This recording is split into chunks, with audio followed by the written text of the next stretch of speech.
Hoje entrevisto o Dr. Hugo Sarubi. Ele é advogado da CNBB, Conferência Nacional dos Bispos do Brasil, e nós vamos falar sobre a decisão do STJ ao fazer a Igreja Católica pagar indenização por crime de pedofilia cometido por um padre. E, além disso, vamos falar um pouco também sobre a reforma geral na Igreja Católica proposta pelo Papa Francisco. Tudo bem, doutor Hugo? Tudo bem, agradeço o convite, fico à disposição das perguntas. Então, para começar, eu queria que o senhor comentasse conosco a respeito da decisão do STJ. A decisão do STJ, eu queria apenas inicialmente fazer alguns recortes conceituais um pouco mais exatos, né? Primeiro, o STJ emitiu um acórdão, né, uma decisão, em uma das suas turmas, onde condenou uma diocese, né, e não uma igreja como um corpo, né, único, uma mitra diocesana, a uma condenação por danos morais, em razão de uma suposta responsabilidade solidária dessa diocese em decorrência de um ato de abuso sexual cometido por um ex-padre, um ex-sacerdote, né? Esse senhor, que já foi, inclusive, ele é réu confesso, foi condenado no âmbito penal, ele não é mais integrante da Igreja Católica já faz algum tempo, né? O senhor poderia dizer qual o local nessa Isso aconteceu na diocese de Umuarama, né? No estado do Paraná, e em uma das cidades, em uma das paróquias daquela que fica na jurisdição dessa diocese. Primeiro é importante dizer o seguinte, que a decisão não é uma decisão definitiva, é uma decisão sobre a qual cabe recurso e haverá um recurso contra essa decisão. O prazo ainda nem sequer iniciou-se, mas haverá sim um recurso. É uma causa que comporta recursos não só ainda no próprio STJ, como também ao próprio Supremo Tribunal Federal. Então é uma discussão que ainda não foi encerrada. Segundo, que é uma condenação que vai num sentido oposto a outras condenações em casos idênticos, onde se viu que não havia ou que não houve a responsabilidade solidária da diocese. Então, a gente está diante aí de uma tese jurídica que já foi objeto de apreciação pelo Poder Judiciário também, e que, em determinados casos, esse Poder Judiciário enxerga uma responsabilidade objetiva da diocese, em outros casos não enxerga. Porque naquele momento ele já não era mais padre, é isso? Não, no momento do fato ele ainda compunha o corpo do clero da diocese, ele era padre sim. Uhum. Posteriormente houve o processo jurídico canônico com a suspensão dele, tem todo um procedimento previsto, né, no direito canônico, e posteriormente houve o desligamento dele, né? Ele mesmo solicitou o seu desligamento. Ele não é mais padre, ele não é mais sacerdote, né? É o que a gente chama de redução ao estado laico, ou seja, ele deixa de ser um membro do clero para pertencer a não pertencer desse clero, sendo um leigo como outro qualquer, né? Isso, evidentemente, é uma consequência de todo o procedimento jurídico canônico que ocorreu naquele momento. Sobre esse caso, é óbvio que eu acho que a importância dessa oportunidade e ter um tempo suficiente para falar, né, para muitas pessoas sobre ele, sem, obviamente, expor a intimidade das partes, né, envolvidas, eu acho que uma coisa precisa ser dita e é muito importante que ela seja sempre ressaltada. A grande crítica que nós temos em relação a essa decisão dessa ministra, né, com todo o respeito que ela e a própria corte merecem, é o fato de que foi uma decisão que tomou por base uma lógica completamente incoerente com o que é a realidade da igreja, né, o dia a dia do funcionamento da igreja e principalmente das competências e atribuições que um padre tem. Ora, a gente está falando de um fato que aconteceu dentro da residência do padre, dentro do seu quarto, à noite, em um momento onde ele ali não estava celebrando uma missa, realizando uma aula de catequese, fazendo uma confissão, realizando uma atividade pastoral qualquer. Nesse sentido, então, a grande pergunta que fica, e que, na nossa opinião, a decisão da Justiça, sob nenhuma hipótese, contemplou ou conseguiu responder, é como é que se pode responsabilizar solidariamente uma pessoa jurídica por um ato que alguém pessoa física, dentro da sua individualidade, um adulto, dentro da sua faculdade mental, obviamente criminosa, doentia ou coisa que o valha, faz dentro da sua própria residência, no momento em que ali ele não está desempenhando qualquer função que o conecte a essa instituição, no caso a diocese. Quer dizer, eu não estou falando aqui de alguém que, ao longo do desempenho da sua função, desviou-se e cometeu um fato criminoso ou danoso contra alguém. Estou falando de alguém que escapa da sua qualidade, porque naquele momento ali ele não agia como padre. Ele ali não estava desempenhando uma função na qualidade de padre. Padre ele era, evidente, mas ele não estava ali realizando aquilo na qualidade de padre. Como é que uma diocese pode se responsabilizar por um ato como esse? Mais ainda, como é que uma pessoa jurídica, e aí eu falo isso dentro de uma visão até mais ampla, isso vale para uma empresa, isso vale para o Estado, para a administração pública, para qualquer organização. Qual o limite que uma organização tem de controlar aquilo que alguém que a ela é vinculado, seja como empregado, como sócio, como proprietário ou como um sacerdote, como é que ela consegue controlar o que ele faz à noite dentro do seu quarto, fora das suas atribuições funcionais? É impossível assim. É perigoso, eu diria que é perigoso se criar uma jurisprudência onde uma instituição passe a ser integralmente responsável por qualquer coisa que qualquer pessoa a ela é vinculada em qualquer momento da vida, em qualquer horário, em qualquer circunstância. Então, vai ser por aí que a gente vai continuar insistindo, né? Não é um argumento novo, mas que foi um argumento sobre o qual o tribunal se mostrou insensível, na nossa opinião, obviamente, de novo, ressaltando o respeito que nós temos pela decisão judicial. O tribunal ele não se mostrou suficientemente capaz de entender até onde vai a função de um sacerdote e a partir de que momento ele extrapola completamente aquilo que se espera dele e das funções que ele tem, que deve exercer, né? O senhor colocou uma coisa muito interessante.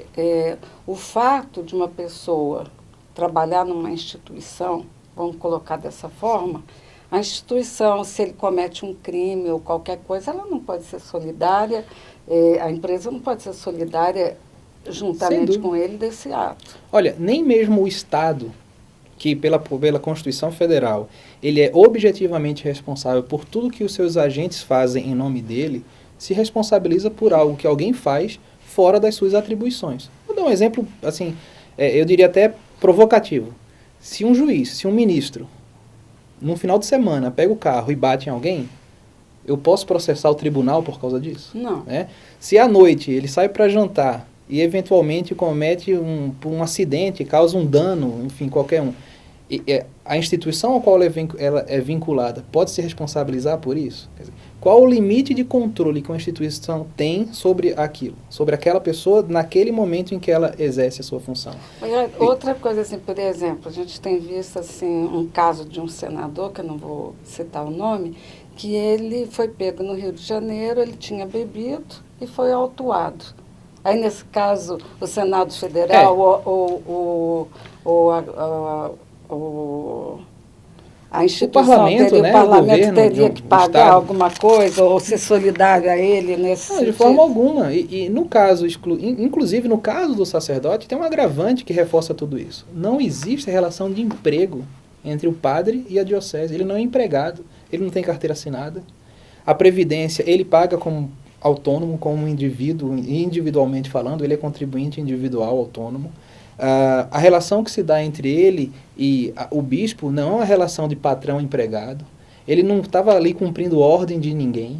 Ele estava dentro de uma decisão, repito, criminosa, condenável, lamentável, por iniciativa própria, como um adulto que era no momento, e tem que ser responsabilizado sim pelos atos que ele comete. Agora, transferir essa responsabilidade de um ato dele, privado dele, para a instituição, me parece, com todo respeito, um pouco de espírito, um espírito justiceiro demais, pirotécnico demais, midiático demais, como se fosse uma espécie de uma forma de dar satisfação a um clamor que, diga-se de passagem, inclusive regionalmente, não existe, Uhum. porque a própria sociedade, a própria comunidade local é completamente ciente e enxerga naquilo uma extrapolação dele e não da instituição, Uhum. que nunca se negou, inclusive, a dar amparo às vítimas, né? Certo. Dentro Foram daquela que lhe várias- cabe. Foram várias...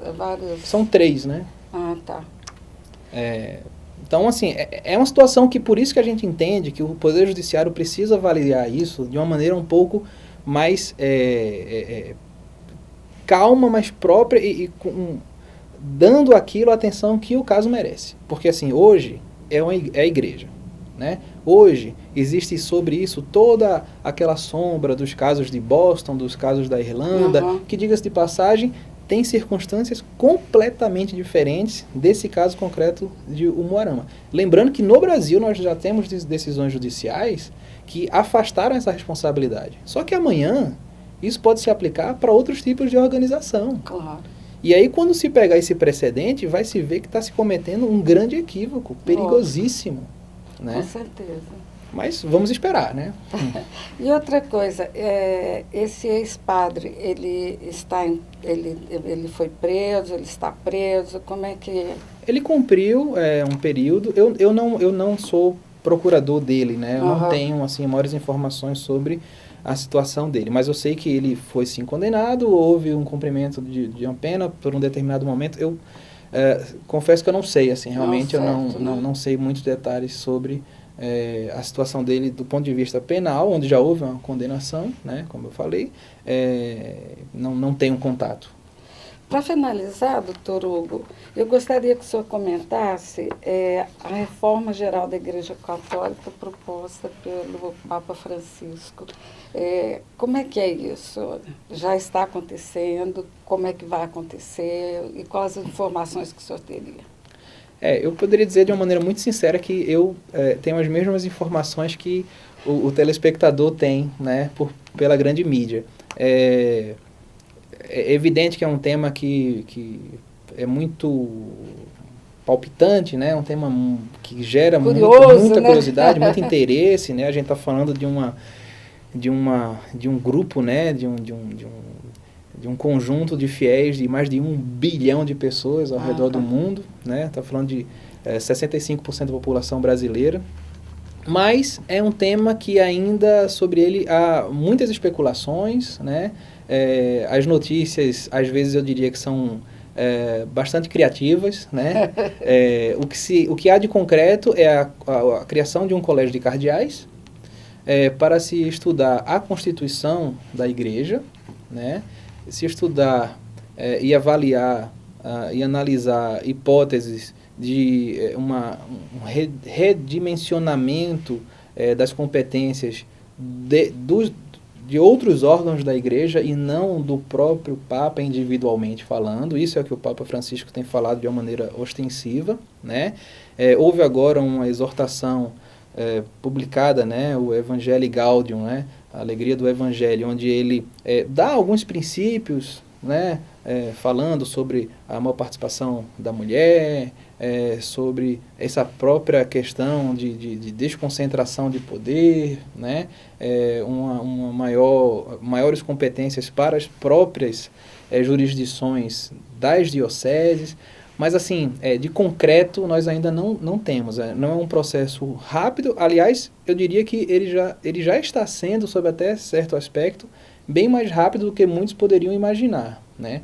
Mas, assim, concretamente, decisão tomada mesmo, nós ainda não temos, assim, nada de concreto, né? Mas vamos esperar. Vamos aguardar. Okay. Bom, doutor Hugo, eu quero agradecer a sua presença. Eu tenho certeza que os nossos internautas compreenderam toda essa questão, que eu acho que é importante ser colocada. Nesse caso, se a Igreja Católica for condenada finalmente, vai abrir um precedente enorme para outras coisas e que a realidade é outra. Eu gostei muito da sua exposição, inclusive é até inconstitucional, se a gente for levar em consideração a Constituição brasileira, essa pena é inconstitucional. Nós entendemos que, sendo muito objetivo, que nesse tipo de condenação, o Estado ele termina interferindo na própria organização da igreja, que é uma instituição privada. A igreja não é Estado. A igreja é uma instituição privada como outra qualquer, com suas próprias regras. E nesse momento o Estado se mete naquilo que é a liberdade de organização de uma entidade religiosa e das suas próprias práticas e das competências da entidade, que estão totalmente dissociadas de um comportamento desviado de um indivíduo, quando ali ele não funciona como representante daquela entidade. Uma das partes é a Igreja Católica. E quem está do outro lado? Do outro lado, nesse caso, são as próprias vítimas, que processaram a pessoa, o indivíduo que cometeu o fato, e a instituição também, a pessoa jurídica. Tá certo. Muito obrigada. De nada, eu agradeço também a oportunidade.